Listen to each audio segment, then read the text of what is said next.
Hi friends, welcome to my channel. ఈరోజు చిన్ని serial గురించి తెలుసుకుందాం. ఏంటి మయి, ఆంజనేయ స్వామి విగ్రహం తీసుకొచ్చావు? నువ్వు గుడికి రాలేవు కదా చిన్ని, నీకోసమే తీసుకొచ్చాను. ఇది నీ చేయికి కట్టుకుంటే నీకు మంచి జరుగుతుందని స్వామి గారు చెప్పారు. ఇది కట్టుకో. సరే మహి. చూసారా టీచర్ అమ్మ, నా ఫ్రెండ్ గుడికి వెళ్ళి విగ్రహమే తీసుకొచ్చాడు. చిన్ని, మన ఇద్దరి ఫ్రెండ్షిప్ ఎప్పుడు ఇలానే ఉండాలి. ఫ్రెండ్స్ అంటే వాళ్ళలాగా ఉండాలి. ఫ్రెండ్ అంటే ఎప్పుడు ఫ్రెండ్ ప్రాణం కాపాడతారు కానీ ఎవరు తీయరు. వాళ్ళని చూసానా ఫ్రెండ్షిప్ విలువ తెలుసుకో. ఇప్పుడు ఎలా ఉంది చిన్ని? ఇప్పుడు బాగానే ఉంది అంకుల్. మహి, నాకు కొంచెం చిన్న పని ఉంది. చిన్నికి బాగుంది అన్నారు కదా, ఇక్కడ నుంచి వెళ్ళిపోదామా?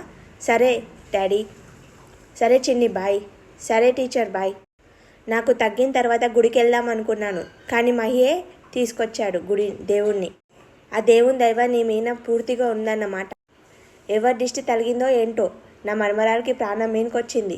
ఆగండి. ఇప్పుడు ఎలా ఉందమ్మా? ఇప్పుడు పర్లేదు నాన్నమ్మ, బాగానే ఉన్నాను.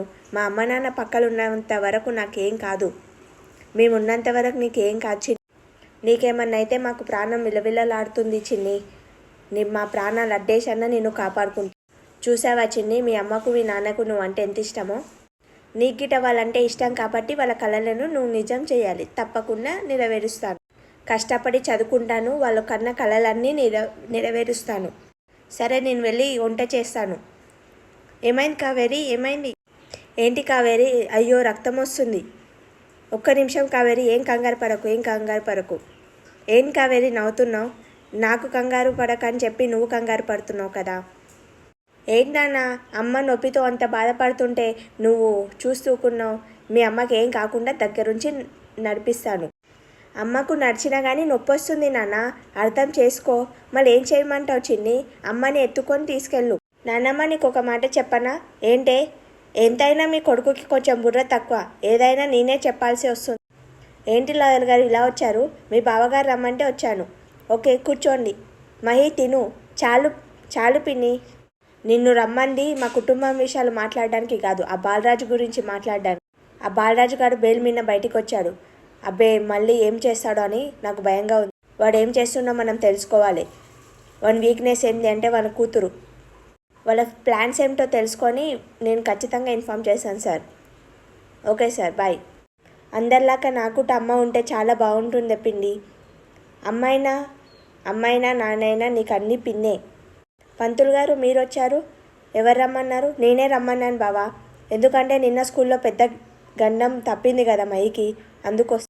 ఒకవేళ మహిని ఆ పాము కాటేసింటే ఎంత విలవిలలాడుతుంటే మనం.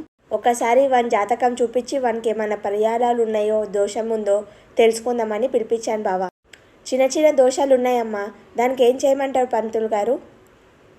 రేపు చాలా మంచి రోజు. రేపు మృత్యుంజయం చేయించి తులాభారం చేయిస్తే, బాబు నిర్వంత బంగారాన్ని తూల్చి దేవుని పూజిస్తే తనకున్న దోషాలన్నీ వెళ్ళిపోతాయి. బాబుకి బంగారు భవిష్యత్తు ఏర్పడుతుంది. ఏం బాబా అలా చూస్తున్నావు? థ్యాంక్స్ నాగవల్లి, మై గురించి ఇంత శ్రద్ధగా ఆలోచించున్నందుకు. అది శ్రద్ధ కాదు, బాధ్యత. జరుగు పక్కకు. నువ్వు వంట చేస్తున్నావేంటి? నేను చేశాను. నీ కూతురు నీకు దెబ్బ తగిలింది కాబట్టి నువ్వు వంట చేయొద్దని చెప్పింది. చిన్నమ్మ చేస్తుంది కదా. చిన్నమ్మ బయటికి పంపించింది తను వంట చేయొద్దని. అందుకే నన్నే చేయమన్నా, నేనే చేసిన. అవును, నాన్న చేతి చికెన్ కర్రీ తినాలనిపించింది, అందుకనే. చూసావా, ఇది సంగతి. నువ్వు మహారాణిలాగా చైర్ పైన కూర్చో. నేను చీఫ్ చెఫ్ లాగా అన్నీ నీ దగ్గరికి తీసుకొని వస్తాను. రా కావేరి, కూర్చుంది. మీ ఆయనతో వంట చేపిస్తున్నాను, ఏం అనుకోకమ్మా. దేవాన్ వాళ్ళ ఇంటి నుంచి నంబర్ నుంచి ఫోన్ వస్తుంది. ఏంటి? మహి కాల్ చేసిందన్నమాట. ఎవరమ్మా ఫోను? మహి కాల్ చేసిందమ్మా. సరే అమ్మా, స్పీకర్ ఆన్ చేయి. హలో టీచర్, నేను మహిని. సర్లాంటికి ఫోన్ చేస్తే స్విచ్ ఆఫ్ అని వచ్చింది, అందుకే మీకు చేశాను. చెప్పు మహి. రేపు మా ఇంట్లో పూజ జరుగుతుంది టీచర్. తులాభారం పూజనంట టీచర్. అట్లా మీరు, చందు, లోహిత అందరు రావాలి. మీరందరూ తప్పకుండా వస్తారు కదా టీచర్? తప్పకుండా వస్తాము. ప్రామిస్. వద్దులేమ్మా చిన్ని, ఎందుకు వెళ్దాం? లేదు నాన్న, నా ఫ్రెండ్కి నేను మాటిచ్చాను, వెళ్దాం. పూజనే కదా, ఏం జరగదు కదా, నాకేం కాదు. సరే వెళ్దాం. ఒకవేళ నీకు అంత డౌట్ ఉంటే నువ్వు గిట్ట రా నాన్న. సరే అమ్మా, వస్తాను. ఏంటి నాన్న మీ ఆవిడని చూసుకుంటా కూర్చున్నావు? మాకు వంట చెయ్యి, మాకు కడుపులో ఎలుకలు పరిగెడుతున్నాయి. సరే చిన్ని, కావేరి, నువ్వు అలా డల్లుగా ఉంటే చిన్నికి డౌట్ వస్తుంది. మంచిగా ఉండు. అలా నలపొద్దు. ఆగాగు, నేను వస్తున్నా.